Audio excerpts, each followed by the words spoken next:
stock goes to locals at fair rents. But critics say they've done nothing like enough. One islander who's really studied the unusual politics of Scilly is Jane Hurd. Until recently, she was the superintendent registrar and has married many couples here. She knows many islanders are not great fans of the Prince. House prices here to buy are London plus. Without the London wages, it's a low-wage economy. A lot of jobs, particularly seasonal jobs, are on the minimum wage, and people haven't got a chance of getting a house on that. I think if Prince Charles is the benevolent landlord he wishes to be and the supporter of affordable rural housing, it's hypocritical of him at the same time to charge high rents over here. I think there's a lot of people on the islands who feel like I do but are afraid to speak out. I hope they enjoy the islands the same as anyone else does, but don't expect all of us to come out cheering. Nothing personal, just don't like the way they're dealing with the islands. At the gig sheds, the royal couple are preparing to move off. And roving reporter Steve knows he's going to have to pedal like mad to keep up with them. The Royals' next appointment is at Scilly's little horticultural research station on the other side of the island, over a mile away uphill, where they'll be meeting farmers and agricultural tenants. At the last minute, the Prince has had to curtail his itinerary, so sadly, one islander has not been invited to be presented. Heike is trying hard to put on a brave face. I haven't got an invitation, definitely not, no. That's a bit disappointing, isn't it? Well, it's not that bad. I'm German, you know, after all. I'm not a monarchist. But you got out your dress and you were going to have all the family jewels out? Yeah, that's true, but I'll find another opportunity for the dress, you know. So, but why have they changed their minds then? Have you done something you shouldn't have done? No. What's happened then? Well, I'm not an agricultural tenant. I'm not agricultural. I've got here, this is my little potatoes here in this back garden. Well, surely that makes you an agricultural tenant. Well, you think? I don't think so. The royal couple are now arriving at their final stop on St Mary's, at the harbour. And amazingly, for a 66-year-old man, Steve Watt is not far behind. He's done the 2.5 miles from the research station in under 10 minutes. Are you waiting for the next boat?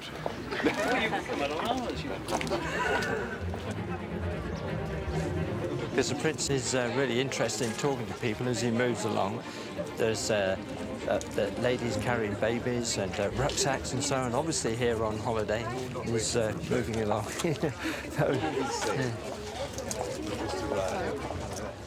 Steve's more Bruce Forsyth than David Dimbleby, and thinks nothing of nipping ahead of the royal party so he can throw a question directly at the Prince.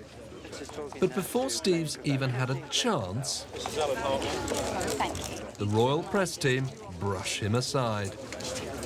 Full marks, though, for trying, for the man from Radio Scilly.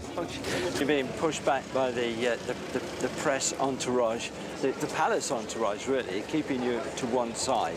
The other thing is the physical aspect of having to charge around on a push bike. Covered the whole island, I think, and as I've said many times, I'm really looking forward to the Tour de France. I think the mountain stages will be a doddle after this. And to find my push bike now, I think I've left it down by the mermaid, so I might drop in and have a pint as well on them before I get on board.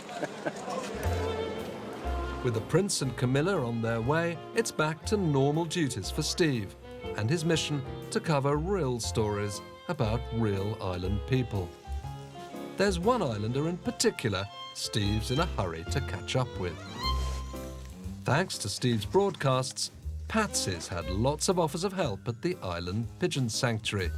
And now there's been a major breakthrough. Morning, Patsy. I believe there's been quite a few developments, the ongoing story of the racing pigeon. So what's the latest happening? What's been going on? Well, I've managed to trace most of the owners, and if not the owners, the club they come from. And so they're all in the process of going home now. Logistically, it's quite an involved operation and involves a huge amount of time. Of course, hard work as well, isn't it? The helicopter are very kind, they take them for nothing. But I have to fit in with when they can take them. But it is very rewarding to save something's life. Another feel-good story for the Isles of Scilly. The racing pigeons now on their way back to their owners, scattered all over the place in Scotland, Ireland, and even in some cases on the continent as well. A great feel-good story and a terrific example of how people on small islands like the Isles of Scilly pull together and help each other. It restores one's faith in human nature.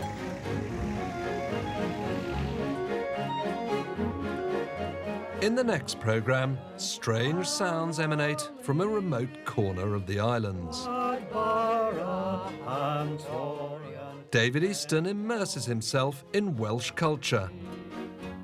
Ben dithiad i'r Glywith Chwi, which is the Lord bless you, I think. Word is, he went down rather well in Aberystwyth. That's a lovely one. That's how they should be. Welsh lamb, Welsh leeks, Welsh cakes. Oh, well, if all Welsh cooking is as straightforward as this, I'm in there. Bravo! Good boy, Jasper! And Heike welcomes a new member of the family to Scilly. No! But with an unknown rescue dog installed in her home, has the ever-optimistic vet bitten off more than she can chew? This dog has issues, you know, slightly problematic areas. No! No! No!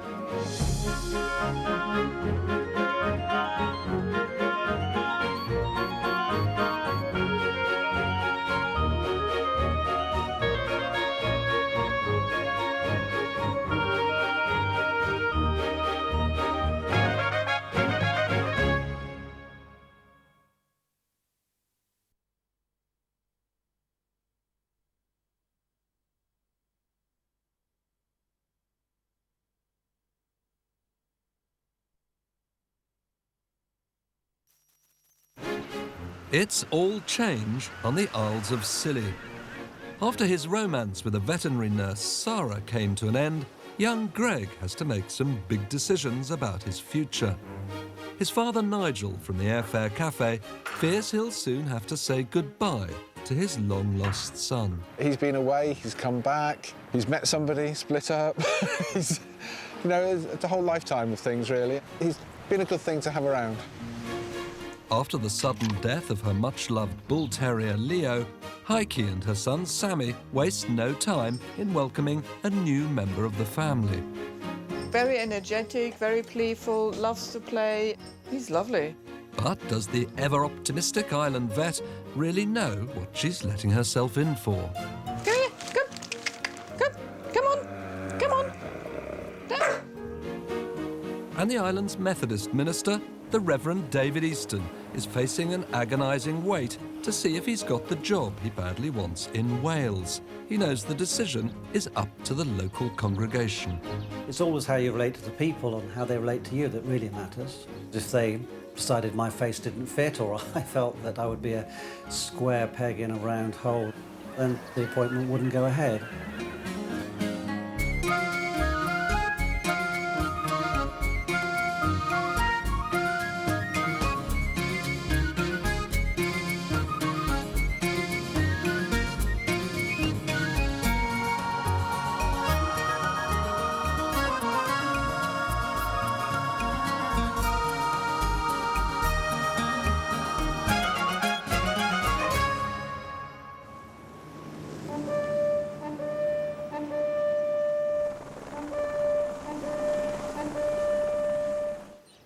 Way out in the Atlantic, off the furthest tip of Cornwall, it's the height of the holiday season on the Isles of Scilly. Whilst he waits to hear if he's going to be posted to West Wales, the island's Methodist minister, the Reverend David Easton, has never been busier. As well as caring for the island's resident population of less than 2,000, it's also the minister's job to look after the needs of the holidaymakers. You enjoying your holiday? I always do. I always come down here, same time every year, boatman away. So how many years did you say you've been coming? 1980, the fishing. Oh gosh, well that's nearly 30 years next year. That's right, yeah. Having a party, are you? A long time, yeah. Each year, over 100,000 of them make the trip, many returning summer after summer. As well as coming here to relax and recuperate from busy, often stressful lives, many holidaymakers see the islands as a place to refresh the spirit. Today, a number of them are joining David for a service in the tiny chapel on the most northerly island, St. Martin's.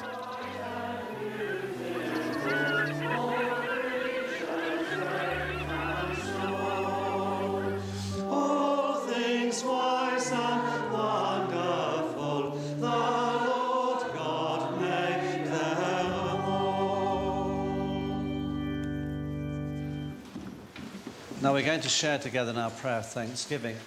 Lord God, on this beautiful morning, we give you thanks again for the world of which we're a part.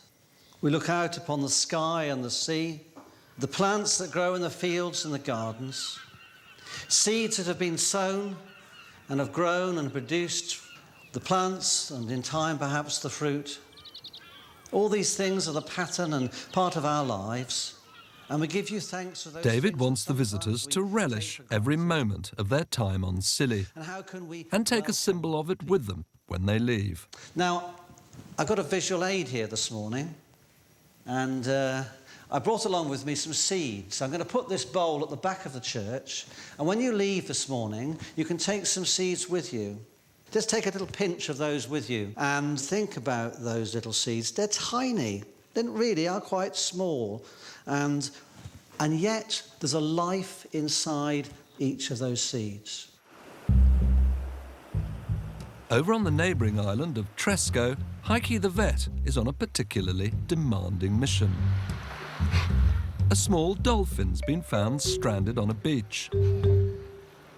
Heike and a group of volunteers are taking time to determine if the animal is strong enough to be returned to the deep.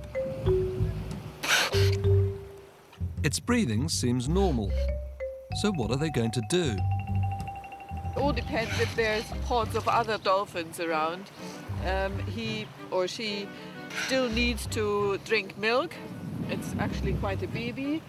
And if there's no other dolphin mother who gives milk, he will have to be put down, unfortunately. At this time of year, the wider waters around the islands are warmed by the Gulf Stream. And large schools of basking whales and dolphins can often be spotted not far offshore. Because of this, it's eventually decided to take the risk with the dolphin calf. They take it about half a mile off the beach and release it back into the wild. It's all just part of another day in the extraordinary life of the island's vet.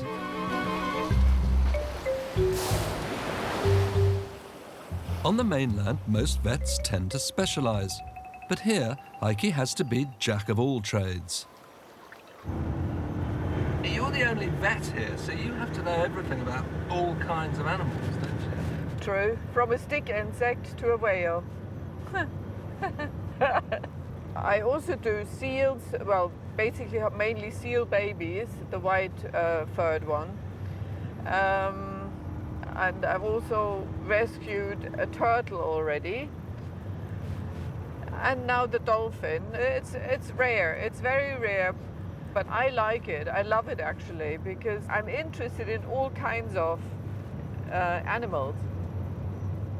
What's frustrating for Heike is that many of the most interesting cases must be dealt with on the mainland. Because at her house at Old Town Bay, she only has a tiny surgery with precious little equipment. But now for Heike, everything is about to change. You can plant a seed in your community, in your world. You can plant a seed of faith. You can plant a seed of hope. You can plant a seed of encouragement. You can plant a seed of an idea in someone's mind. And that seed might seem to you nothing very much. That seed might seem to you to be buried away and forgotten. That seed might seem to you to be a tiniest little thing, but there is power in a seed. And sometimes the seeds you plant in people's lives may lie there for decades, and then something will happen to make that seed take root. David feels passionately that the spiritual values on offer on the Isles of Scilly should be spread far and wide. Hello, good morning. Nice to have you here. Lovely to have you with us. Are you enjoying your holiday? How many weeks have you been here now? I'm feeling better than when I went in. Oh, good, excellent, good. Have you got your seeds? Oh, that's good. Don't sneeze. After the service, David's straight back on the water. Oh, yeah. Even the minister here needs to know a little about boats. David's heading back to the main island of St Mary's, where he has to deal with some issues closer to home.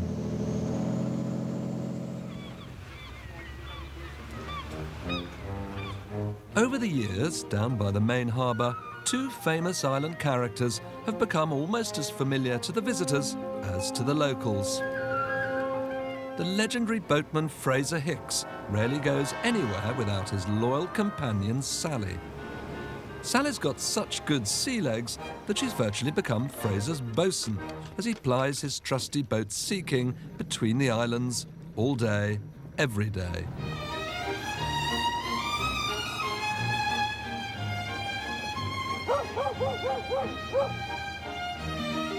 Their working day together begins after breakfast. Well, we usually go and pick Sal's up, or Sal's comes up to our place in the morning first thing and is ready to go boating. She's not your dog, though, is she? No, she's not. No, she's our neighbour's dog. And she comes boating with us during the day and then goes home for tea. So she spends all day with you? Yeah. She's not your dog? Yeah, that's right, yeah.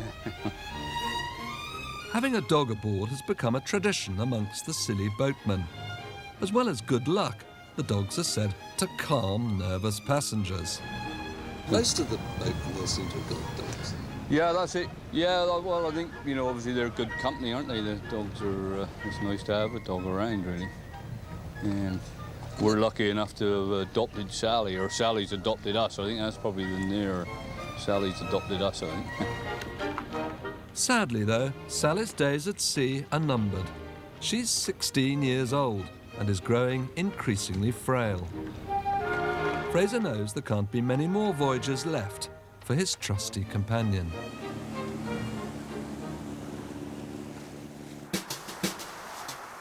"200 miles to the north, and in the busy Clifton area of the city of Bristol, one of the best-known characters from the Isles of Scilly has taken a rare trip away from Old Town Bay to do some important research that can't be done at home. Heike has arranged to visit some of the city's prominent veterinary surgeons. So this is my consulting room. Very nice. It's lovely because it's nice and big, and I love the space. And the nicest thing is we've got daylight, so it's nice. very nice. Plans for a brand new vet surgery back on Scilly have been given the go-ahead by the island's council. It'll come with a flat and will be rent-free. And now Heike's been told that work on the new building is to begin imminently on land behind her house.